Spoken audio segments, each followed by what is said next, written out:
project. And here we are. Guess what? And these are the goats. Guys, it's so boring to always be in the city. Just come and have this experience. You can see all the goats here around me. Just know it is fun. And this is one of the things that I will live to talk about in my life because it's really amazing. And some of you who want to be part of us, you can always reach out to us on our different social media platforms to get to know more about us and to also come and have such experiences in the farm with nature.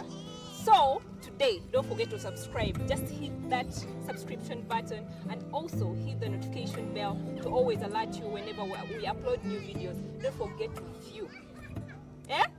You watch everything, like everything, because, man, you don't have to miss this. And today we are here at Farm 13 and with the MD Youth Platform Africa, and that is Obed Ben. Thank you for joining me. You're welcome. Yeah. How are you? I'm very okay. Obviously, I've eaten the meat and I feel stronger. Actually, I don't want to leave this place today. So, which farm is this? This is Farm 14, and today our farmers, our beloved farmers, have been wanting to join us and see how Farm 14 is like. And today we came around. We had a walk around, we saw the sick goats, we are now in the healthy goats, we have seen the quarantine, and we have learned a few things about goat rearing, and we have talked about business. Because we are not just doing agriculture, we are doing business in agriculture. In agriculture. Yeah, so this is Farm 14 out of how many farms? Out of the 67 farms, this is, yes. 67 farms. Guys, what are you still doing there? Come and join farming. Obed, you've always talked about agribusiness as the best thing a Ugandan can do. Yes. I want you to call upon people outside there who don't know anything about farming, or maybe that take farming as a primitive thing. Tell them how you've gained out of these 67 farms. Guys, this is not a joke. If I'm to do anything, I won't call anybody. You stay home at your own risk. Let me tell you, fire is burning, and guess what? It's burning straight, right to your direction. Whether you try to stop it or stay home seated, it will come. Agriculture is one of those things that our ancestors have tried over the years. Probably they have not won. Not because agriculture is not beneficial, but because they have not done it the right way. So today, people who have discovered the secrets of wealth creation, tell me one wealth man alive who doesn't do agriculture. One. Did you know that Bill Gates owns a quarter of the United States land? If United States has, let's say, 300 acres, divide by 4, that is what he owns. And all this land is for agriculture. So rich men are doing agriculture, and we who are aspiring to become like them, we are not doing nothing. How do you really explain this to your children? These children, it is just a matter of time before they start asking you if you're upstairs right, if you rightly think. Because I have been in real estate. I've done real estate since 2008. Up to today, but I've never realized such returns like I have in agribusiness. I've never sold 100 plots. Much as I have more than 100, I've never sold 100. I've never sold 50 cars or even 20 cars in one day. But I've on several occasions sold more than 10,000 goats in a day. Wow. So you guys, we have sold tons and tons of maize. We have sold very many cars, lorries, trailers of wood. But we are not going to do this. We are not going to sell, even if you're the biggest shipper, you're not going to sell 100 camelas in 1 hour, except making them rich. But here, if I sell 10,000 goats, I'm making myself rich. But if you sell 100 cars, you're making the manufacturer rich. So agriculture is not an option. Agriculture is a must, because every one of you must eat at least 3 times. You must visit agriculture, whether you want or not, 3 times a day, minimum. Some of you even visit more than that. Some of them eat in the morning, mid-morning, lunch, mid dinner, then like 9 courses. But you have never taken time. Today is Heroes Day, and I believe we are the biggest heroes alive. Food security is the order of the day. Yeah, People true. are fighting for food. True. For us, we win wars before they even start. What kind of, what better heroes do you want? We are here. We bear the sunshine, we bear the rain, and make you eat. So it is either you eat or you join us who make people eat and make money. But either way, we are going to make money. Stay home at your own risk. Yeah, so you have to join us, guys. Join us in a hard way. So people have always told us when you want to make it, it's always put in the energy, like okay, sticking to something all the time when you want to make. Stay committed. Stay committed, like what the inspirational speakers always. So what the motivational speakers. So how did you really make it to these 67 farms that you have today? One, of course, commitment is part of the game. Yeah. But you have to be committed to what really works. When you're committed to nonsense, this nonsense will not turn into money because you have been committed. You gotta be committed to something that really makes sense. So, one, I was privileged to be born a Ugandan. That is the number one factor that has enabled us to become the richest goat farmers in Uganda. Being Ugandan calls you directly to manufacture goats.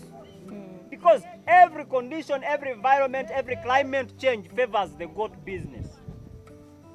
The market favors the business. The rains, the sunshine, the environment, the government, political stability, everything favors this business. I wonder why would a Ugandan even consider being in town? No. In town would be there to create the market and connections, but not to make money. There is no money in town. Money is down here.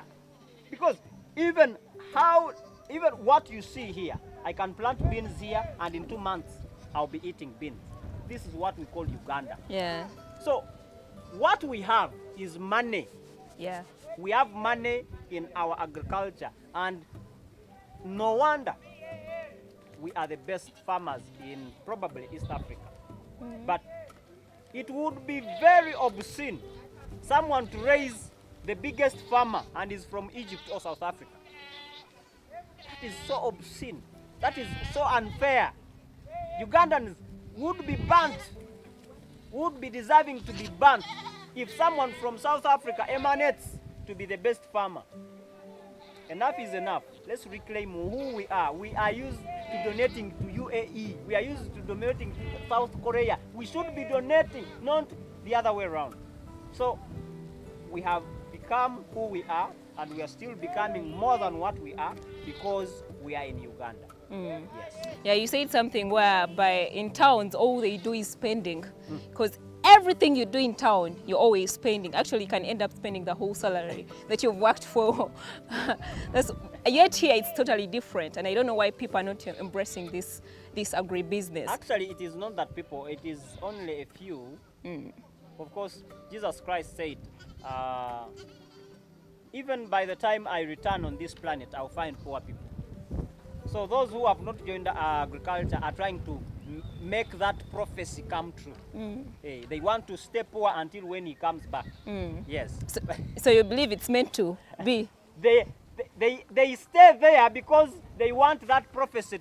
They don't want the earth. They don't want Uganda free of poor people. Yes. So if your goal is to be poor, you have to be in Kampala and Spain. So Kampala people, you're very poor. You may be driving all the Porsche cars and you think you have it all, but guys, you're poor. No, driving is zero. Driving, some of us, yes, driving a car is of course important, but that is not something we can have on a national television As an asset. as a talk. You are going to drive and then what? Then fail to eat your car, start by the tire or what? Yeah. So how can Ugandans use what they have to take Uganda to another level? Simple. Join agriculture. We don't need a lot of capital. 500,000 can start an agribusiness. 500,000. And this can be very stable. No taxes, no rent, no nothing. You just make money. 500,000, 1 million shillings, 10 million shillings, 100 million shillings. You'll be guaranteed of the future because nowadays we have what we call insurance. So guys, it is not mediocrity. If we talk about 50,000 heads of goats, it has been held to reach here. But it is worth it. Yeah. We have moved the journey and we don't regret having moved. We started with 20 goats, 1, 2, 3, 10, 20.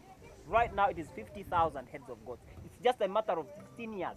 And these are the years that our children spend in school getting nothing. These are the years you have spent probably half of it or it all looking for the jobs. That is nonsense. What we have is the rain. Let's embrace the rain. Instead of being mirimu lero giganye mwana kakede kutonya, nonsense. Kagenda kutonya every day, it is going to kutonya.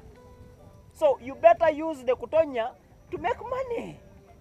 When it kutonya here, we embrace and we rejoice. Then you call people in the village, you have borrowed airtime, remember, you have not even bought, you have borrowed. You call your jaja, enkube tonya. Why are you asking about rain? You don't have even a small maize growing. So, what we can use to become rich is what others have used. We are not the first people to want to be rich. Some people have been there before us. So what have they done? They have done agriculture. Ireland is one of the countries I've been to. And their biggest export is agriculture. Ireland. This is a country of 4 million. 4 million people. This is smaller than Kampala. 4 million what? People. But they export over billions of money in agriculture. Billions of money. Ireland. And now it is in the first class world. All together. First world. What are they doing? Biggest export is what? Agriculture. US's second biggest export is what? Agriculture. China's best export is what?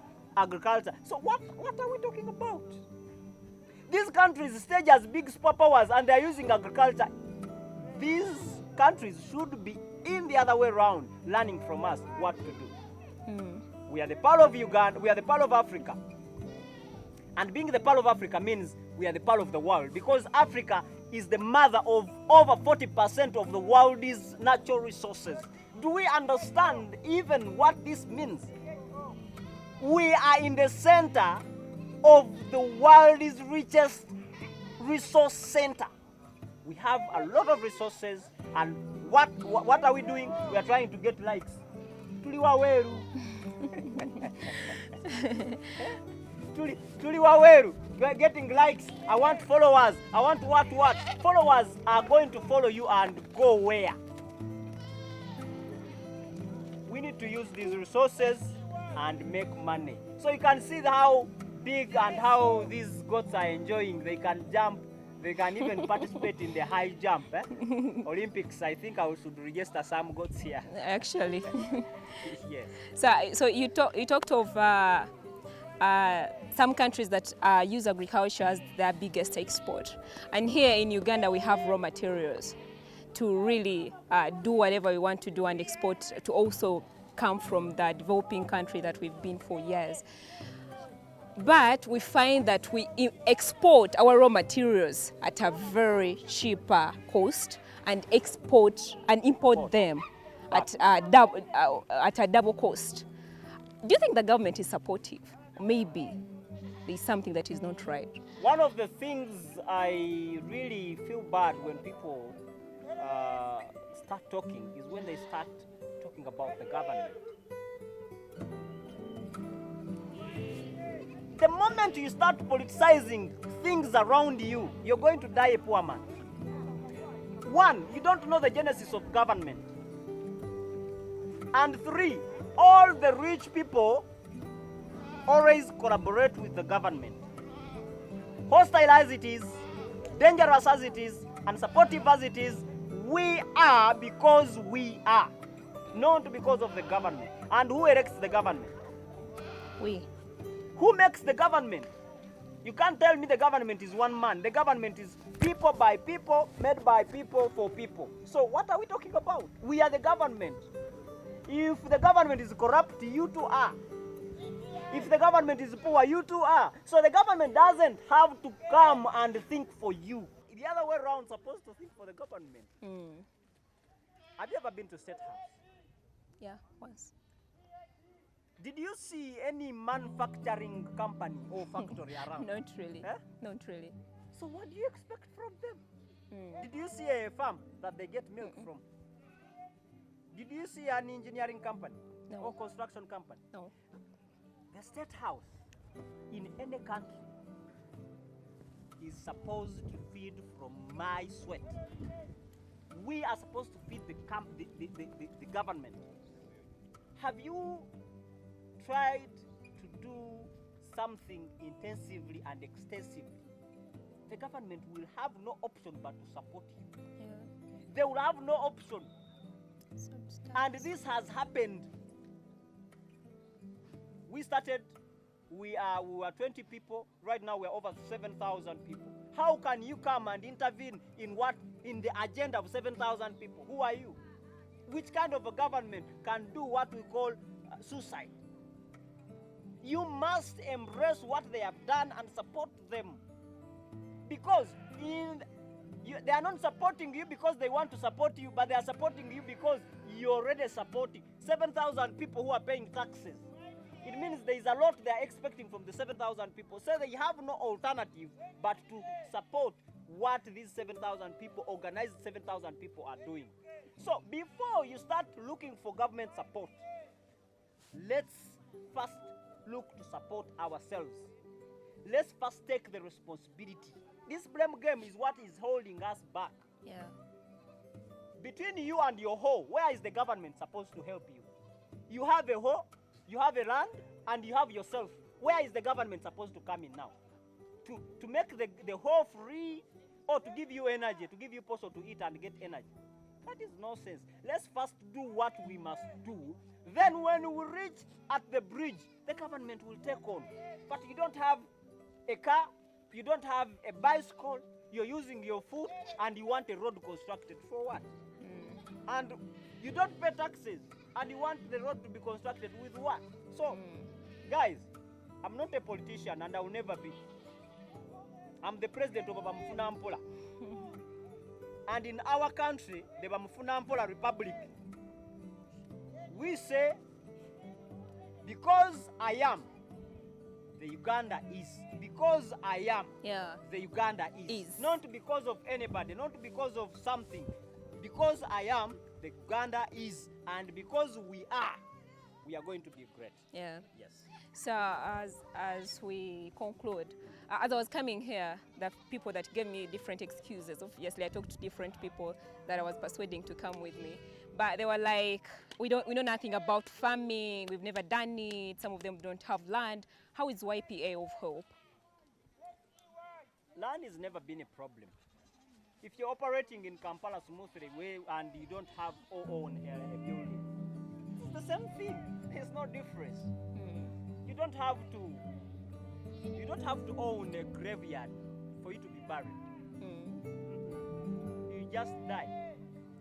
People will find where to bury you. So, just so interested in agriculture, land will always find you. Every road you take away from Kampala, you find free gazetted land. No, nothing is on it. It's just waiting for you to cultivate it and give you money. So everywhere you go, land there is. What you need to do is have the idea and go and start. Whether you have money or not, land is waiting for you to do agribusiness. And good thing or good news is that we have what we call land. You can rent this land at 50,000 per acre per year, or rather per month. Imagine per month, you have 1 acre, which 1 acre can give you up to 5 million or 10 million, depending on what you're using it for, and you're renting it for 50,000. 50,000. You're in Kampala renting a shop of 4 million, and you're getting 2 million as profit. Imagine. 4 million is giving you 2 million. Yet, you could be able to use this 4 million to rent almost a square mile and get billions from it. Business is just close nearby, just where you are. If only you do the right thing at the right time. And if you're youth seeing me today, know that wealth is possible. You don't have to make 40 or 50 before you make a billion shillings. That is for the old judges who used to say that, but today, people at 20 are making billions of money. If you have not realized there are 100 million shillings or 10 million shillings, that is your problem. But at least it is not too late to start. Start agribusiness in 5 years. Come and talk to me that you have not gotten 100 million. Today, start today. Then in 5 years, look for me and tell me you have not gotten 100 million. Even if you start with 1 acre, you'll thank me later. Yeah. Thank you so much, Obed Ben. Thank you so welcome. much for sharing your knowledge. Obed Ben is the MD Youth Platform Africa. So you can get more of these on our social media platforms. Follow us on Youth Platform Africa. All social media platforms, YPA Goats, YPA Bees, YPA Maize Project, and we have our newly born baby, the Maize Project. So guys, support us, just follow us for everything. We can't post everything here, but just reach out to us. We have our contacts all over the social media platforms. But don't forget to also subscribe on our YouTube channel, like, comment, share, tell a friend to tell a friend about this, because this is really a big deal for all of you. So thank you so much for watching. See you next time.